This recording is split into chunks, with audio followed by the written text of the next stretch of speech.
देखिए, हम लोगों का शुरू के दौर से ये मानना है कि राष्ट्रीय जनता दल जो है सर्वोच्च न्यायालय के अनुसूचित जाति और जनजाति के आरक्षण के वर्गीकरण के पक्ष में नहीं है। और ये निर्णय 1932 के पुनः पैक्ट और संविधान के मूल भावनाओं के खिलाफ हम लोग इसको मानते हैं। ये साफ बात है। आरक्षण जो दलितों को, आदिवासियों को जो दिया गया था, इसमें क्रीमी लेयर का क्या मामला है? इसमें आर्थिक तौर पे तो था ही नहीं।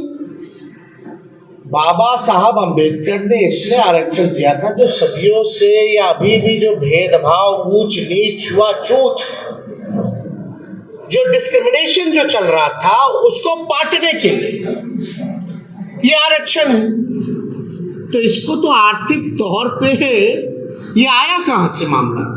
तो ये पूरी तरीके से हम लोग जो है इसके पक्ष में नहीं है। वर्गीकरण को लेकर के ये आर्थिक तौर पे नहीं है। अगर आर्थिक तौर पे ही आपको न्याय दिलाना है तो आप नौकरी दीजिए सबको। क्यों नहीं देते नौकरी? नौकरी की बात क्यों नहीं करते? कितने लैंडलॉर्ड हैं, कितने कम परसेंट, कितना लैंड किसके पास है? सबके पास है। आंकड़ा सबके सामने सार्वजनिक है, डिस्ट्रीब्यूट कर दो। लेकिन आज भी ऐसा देखा गया है, हम लोग देखते हैं कि दलितों की किस तरह से पिटाई की जाती है। जब शादी में घोड़े पे बैठा, घोड़ी पे नहीं बैठने दिया जाता, पूजा पाठ नहीं करने दिया जाता। दलितों और आदिवासियों को तो छोड़ो, अखिलेश यादव जी मंदिर जाते उसको भी धोया जाता है। जीतन राम मांझी यहाँ मंदिर गए तो उसको धोया गया। तो ये जो भेदभाव, ऊंच नीच, छुआछूत, कोई जो है अनुसूचित जाति और जनजाति का मालिक ना बने, उसका वो ना बने। दलित आदिवासी अपना भला स्वयं जानते हैं, अपना निर्णय वो खुद करना जानते हैं। इसलिए हम लोग पूरी तरीके से जो है केंद्र सरकार से हम चाहते हैं कि अध्यादेश ला करके जो विसंगति है उसको दूर किया जाए इस मामले में। और इसमें क्यों नहीं अध्यादेश लाया जा सकता? जब केंद्र सरकार SC/ST एक्ट को लेकर के अध्यादेश ला सकती है तो इस मामले में अध्यादेश क्यों नहीं लाया जा रहा?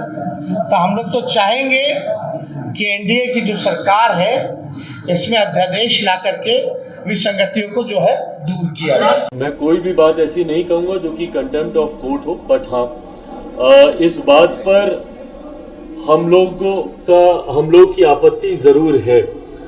और लोक जनशक्ति पार्टी रामविलास की तरफ से हम लोग सुप्रीम कोर्ट में हम लोग एक पुनः विचार याचिका भी हम लोग दाखिल करने जा रहे हैं, जिस तरीके से रिजर्वेशन विद इन रिजर्वेशन के प्रावधानों को सुप्रीम कोर्ट के द्वारा दिए जाने की संभावनाएं खोली गई हैं। पहली बात तो जब अनुसूचित जाति की बात आती है, इस बात को मैं स्पष्ट कर दूं कि अनुसूचित जाति में ऐसी जातियां हैं, ऐसी कास्ट को शेड्यूल किया गया है संविधान में जिनका आधार अनटचेबिलिटी रहा है। शेड्यूल कास्ट का आधार कतई और कभी भी शैक्षणिक व्यवस्था नहीं रही, उनका आधार कभी भी आर्थिक नहीं रहा, इसका आधार हमेशा से अनटचेबिलिटी ही रहा है।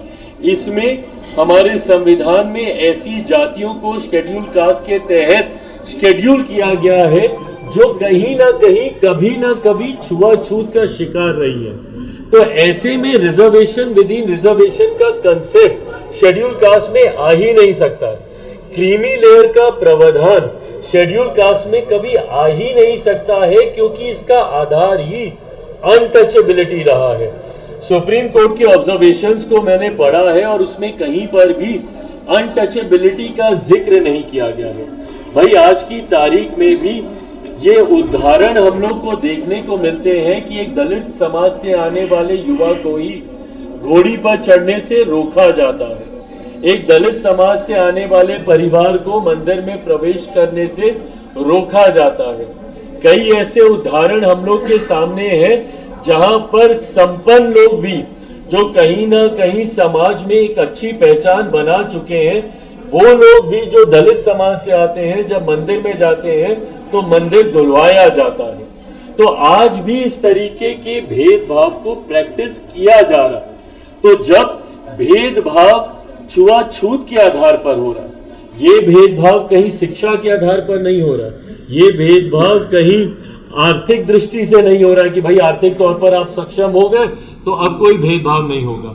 जैसा मैंने अपने उदाहरण में बताया कि कई ऐसे बड़े नाम भी हैं, मैं नाम नहीं ले रहा, आप सब उन नामों को भी जानते हैं। कई ऐसे बड़े नाम भी हैं जो अगर किसी मंदिर में चले जाते हैं तो उसके बाद उस मंदिर को गंगा जल से धोया जाता है। तो ऐसे उदाहरण आज की तारीख में भी देखने को मिलते हैं।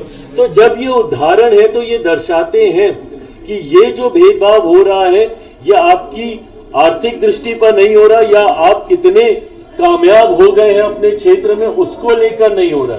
ये इसलिए हो रहा है क्योंकि आज भी छुआछूत को मानने वाले लोग हैं। और शेड्यूल कास्ट का जब मैंने जिक्र किया, इसमें उन्हीं जातियों को इसमें रखा गया है जो छुआछूत का शिकार कभी ना कभी कहीं ना कहीं समय के किसी दौर पर रही है।